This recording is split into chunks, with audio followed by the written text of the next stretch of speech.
Holmes Road Studios is a response to a particular brief and a particular site, and many of the people who will live in that place are troubled souls, really. So they're people who have fallen on very hard times. They're amongst the most vulnerable people in our society, and I think a benign, pleasant, kind of loving kind of environment, a space which will bring people together, as I hope the garden will, which will get them out of their isolated lives and into a sort of a space in which they can be helped and help each other, I think is what I hope for that project.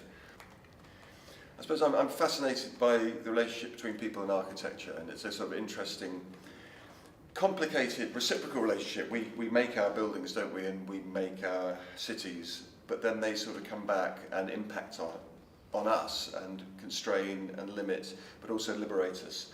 And so I suppose that is an idea, you know, thinking about buildings, how they might be occupied, how they might invite occupation, how they might be animated and activated by the people who use them. Well, one's very concerned that there is now no funding at all for social housing. It's a thing of the past under this government.